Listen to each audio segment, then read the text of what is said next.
ভাইরা আমার, এক আল্লাহর বান্দি, নাম ফাতেমা। নাম কি? ফাতেমা। ফাতেমার বাবা বেঁচে নাই, ফাতেমার কোনো ভাইও নাই।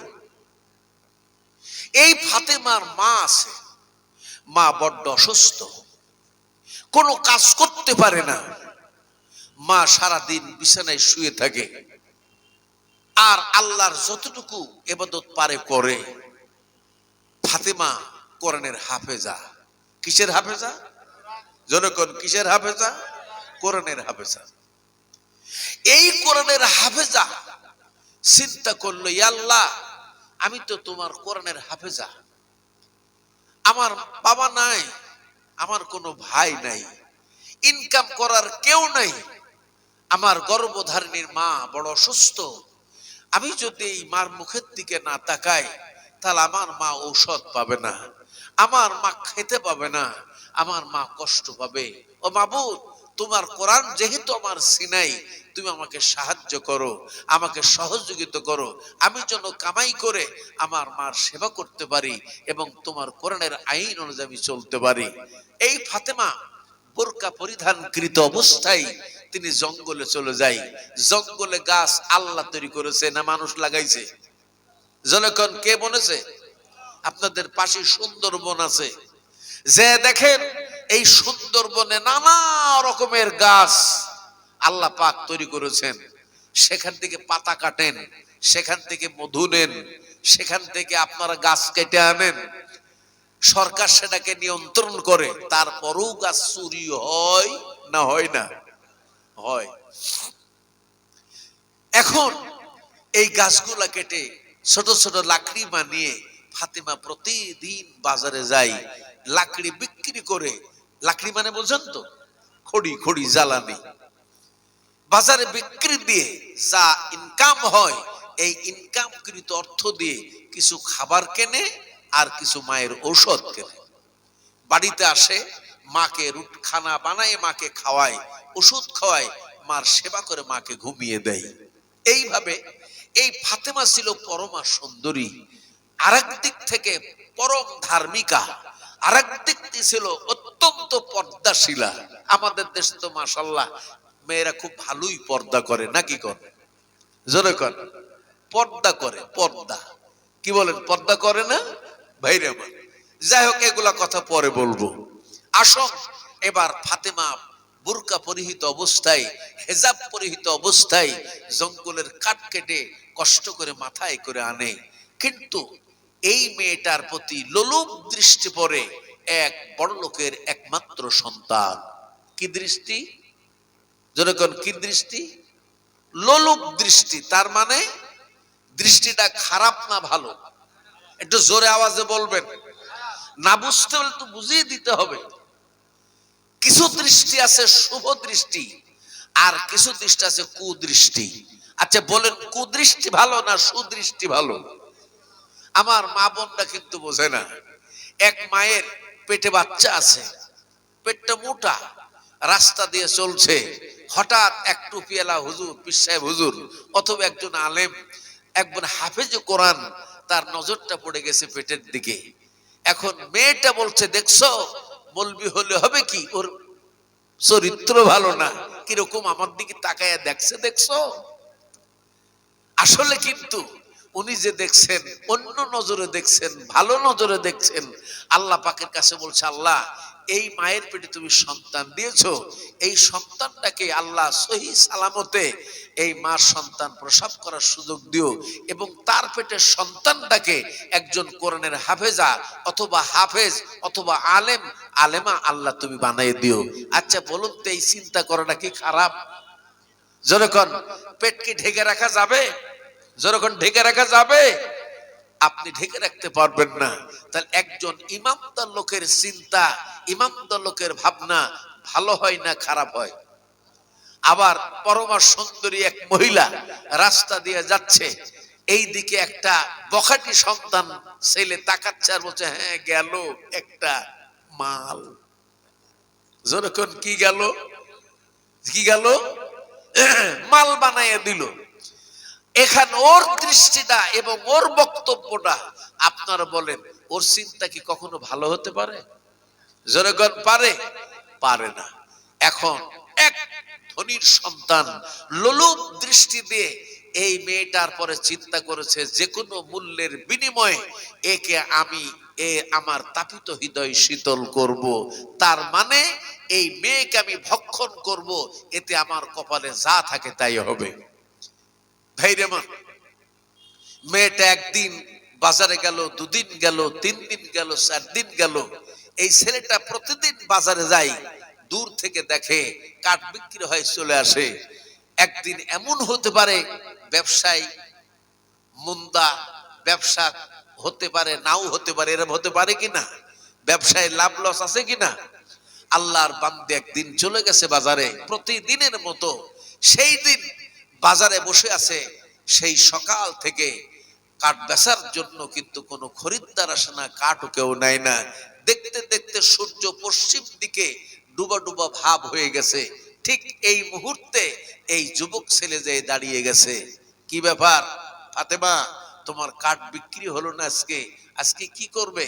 বলছে ভাইজান, না হলে আর কি করা, মা খুব অসুস্থ, এই কাঠ বিক্রি করে আমি খাবার নেই, ঔষধ নেই, আজকে খাবারও হবে না, ঔষধ হবে না, আমার যা হয় হোক, আমার জনম দক্ষিণে মায়ের কষ্ট আমি সন্তান সহ্য করতে পারবো না।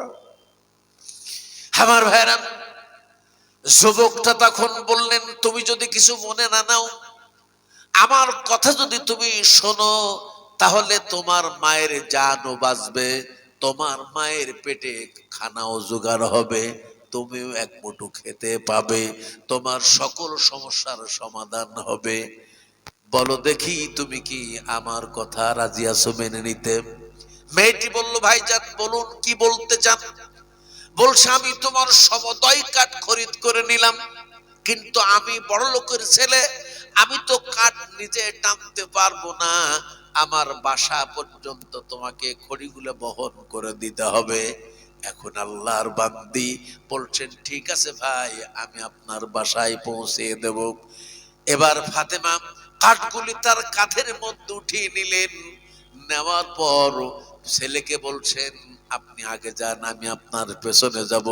ছেলে বলছে, না, তুমি আগে যাও, আর আমি তোমার পেছনে পেছনে রাস্তা দেখাইয়া দেব। আমার ভাইয়েরা, এইভাবে করে যখন ছেলেটা কায়দা কৌশলে এই মেয়েটাকে তার বাড়ি পর্যন্ত নিয়ে গেছে, সদর দরজা খুলি দেখো, এই গেটের ভেতরে প্রবেশ করো। যখন মেয়েটা গেটের মধ্যে প্রবেশ করলো, ভেতরে ঢুকে গেটটা আস্তে করে লাগায়া এমন শক্ত তালা মেরেছে যাতে এই মেয়েটা কোনো ক্রমেই আর গেটের বাইরে যেতে না পারে। বলুন কৌশলটা খারাপ না ভালো উদ্দেশ্যে? কি উদ্দেশ্যে? সিনার মধ্যে কি আছে মেয়েটার? একটু জোরে আওয়াজে বলেন, কি আছে? কোরআনের হেফাজত করবেন কে? একটু জোরে আওয়াজে বলেন। আমি বলিনি, আল্লাহ বলছেন, ইন্না নাহানু নাযালনা যিকরা ওয়া ইন্না লাহু লাহাফিজুন। আল্লাহ রাব্বুল আলামিন বলেন, আমি কোরআন জমিন অবতীর্ণ করেছি, আর এই কোরআনকে কিয়ামত পর্যন্ত হেফাজতের দায়িত্ব আমি স্বয়ং আল্লাহ রাব্বুল আলামিন নিজের হাতে নিয়ে নিলাম। একবার জোরে কন্যা নারাই তাকবীর, আরো জোরে বলেন আল্লাহু আকবার। সুতরাং এই কোরআনের সাথে সম্পর্ক যাদের, তাদের সাথে সম্পর্ক জোরে বলেন কার? আরো চিল্লে কোন?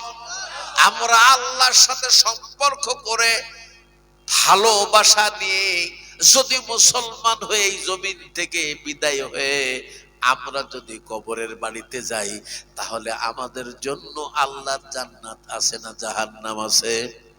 আমরা জান্নাত চাই না জাহান্নাম চাই? কারা কারা আল্লাহর জান্নাত চান? দুইটা হাত তুলে আল্লাহু আকবার বলে দেখান। তাড়াতাড়ি করে নামান। এইবার আল্লাহর বান্দি যখন গেটের মধ্যে প্রবেশ করলো, সাথে সাথে গেটের ভিতরে যুবকটা প্রবেশ করেই দরজাটা শক্ত করে লাগায়া তালা মেরে দিয়েছে।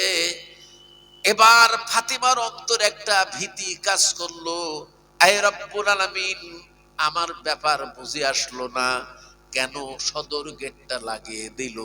এই গেটটা লাগানো কখনো ভালো মতলব হতে পারে না, এর মধ্যে কোনো খারাপ মতলব রয়েছে।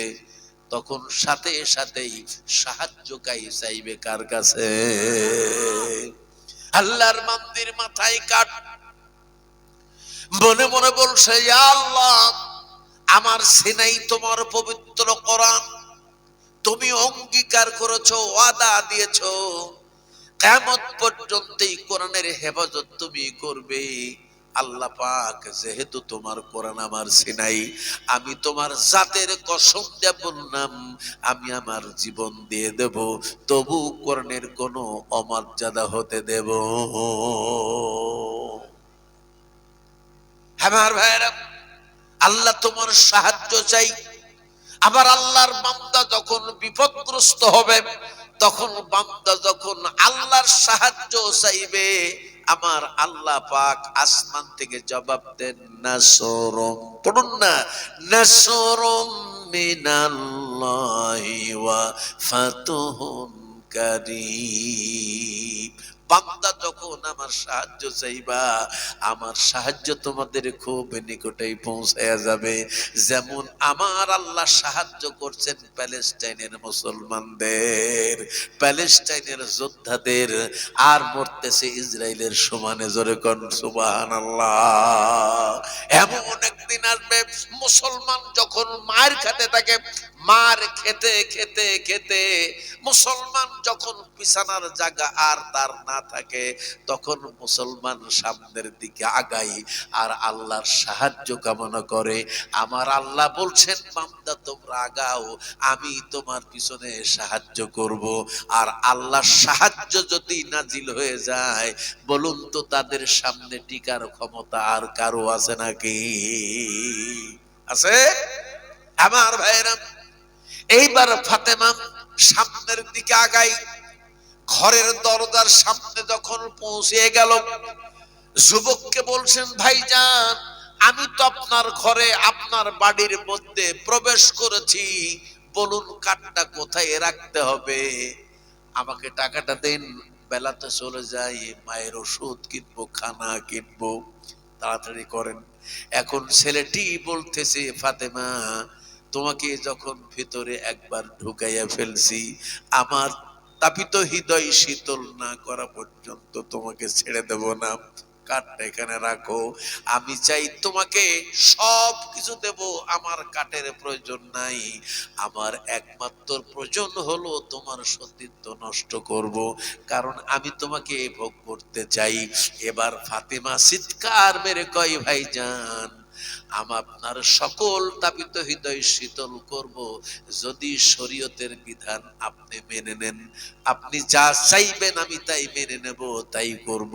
সেটা হলো শরীয়তে আল্লাহ বলছেন বিবাহ করা সুন্নত। আপনি আমাকে বিবাহ করেন, আপনার যা চাওয়া সব পূরণ করে দেব। বড়লোকের ছেলে বলছে, তোমার মতো নিঃস্ব, তোমার মতো একজন গরিব অসহায়কে আমি কেন বিয়ে করতে যাব? আমি তোমাকে ভোগ করতে পারি, বিয়ে করার কোন ইচ্ছা আমার মধ্যে নাই। আল্লাহর বান্দি ফাতেমা তখন বলছেন, ভাইজান শুনে রাখুন, আমার সিনাই পবিত্র কোরআন সম্পূর্ণ হেফাজতে রয়েছে। আল্লাহর কোরআন যার সিনাই, আমি আল্লাহর কসম দিয়া বললাম, পৃথিবীর এমন কোন শক্তি নাই যেই শক্তি আল্লাহর কোরআনের বেইজ্জতি করবে। ভাইজান, আপনি আমার পাওনা বুঝে দেন। এবার আল্লাহর বান্দা বড়লোকের ছেলে সামনের দিকে আগায়, আল্লাহর বান্দি পিছনের দিকে পিছায়। এইবার পিছাতে পিছাতে আল্লাহর বান্দি প্রথম তালা পার করলো, দ্বিতীয় তালা পার করলো, তৃতীয় তালা পার করলো, চতুর্থ তালার ছাদে চলে গেছে, আর উপরে তালা নাই। এখন সামনে আগায়, আল্লাহর বান্দি কয়, ভাইজান খবরদার সামনে আগাবেন না। যদি আগান আমার জীবন দিয়ে দেব, তবু আমার সতীত্ব কোনো ক্রমেই আপনাকে হরণ করতে দেব না। কারণ আমার ভেতরে আছে আল্লাহর কোরআন। আমার জীবন থাকা পর্যন্ত আল্লাহর কোরআনের অমর্যাদা আমি কখনোই হতে দেব না।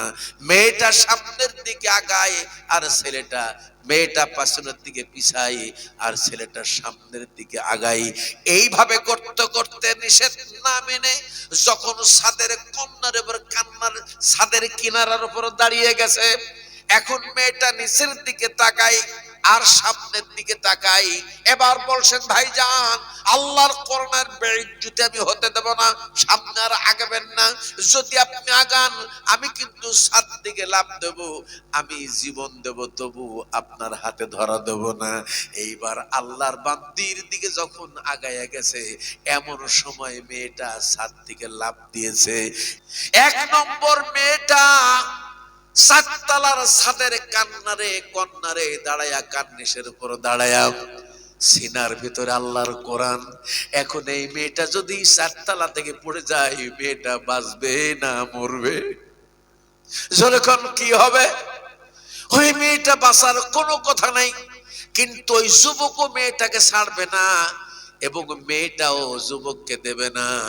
তাহলে এখন ওই মেয়েটার কি হলো আর যুবকটার কি হলো শোনার ইচ্ছা আপনাদের সকলের।